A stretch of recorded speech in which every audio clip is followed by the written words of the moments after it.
Hello, traders. FX Pip Collector here. Today is Monday, October 7th, and I'm going to be analyzing gold, starting on the monthly, working my way all the way down to the 1 hour time frame for the full top-down analysis.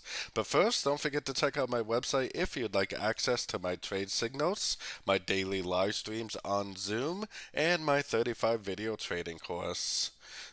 Now you can find all that and more on my website at fxpipcollector.com.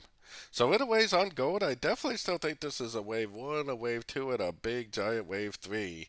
If this is a wave 3, then eventually it is going to have to go down, make a wave 4 and a wave 5.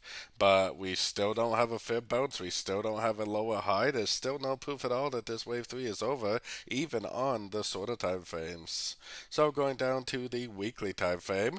Now we are not at a Fibonacci level. We definitely have not broken structure. We don't even have a significant lower high. So for me, trying to identify the top of a wave 3 is a losing battle. The winning battle is definitely going to be looking for longs at the end of every single pullback you see on the shorter time frames.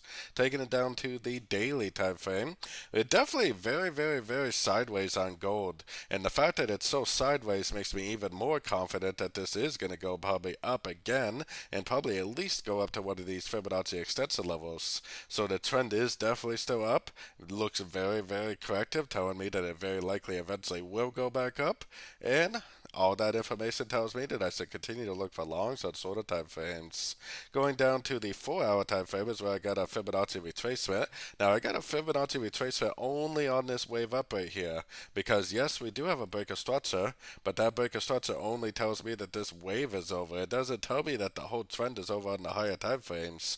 I think that what we're seeing now is just a crescent to the last wave.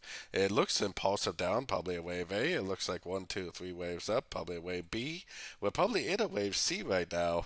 So whether it's going to go down, take out the low of wave A is questionable. Maybe it will, maybe it won't. Either way, I think that it is going to push up at least one more time and make at least another new all-time high.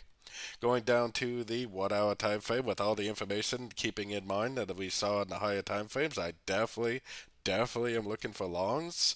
I do think that this move down right here is very clearly 5 waves down for a wave A. I think this looks like 1, 2, 3 waves up for a wave B. It looks like we are missing a wave C, like it potentially needs to go down more for a wave C.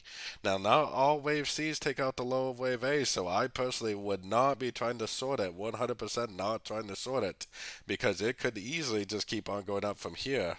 But if it does go down, take out the low of wave A, bounce off of Fibonacci retracement level, making a golfing move up, then that would be a beautiful entry to go long for the continuation of the uptrend.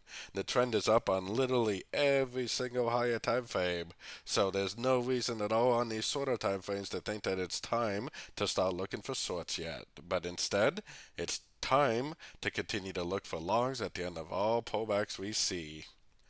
So don't forget to join my free Discord channel, which is linked over here in the corner. And as always, thank you and happy trading.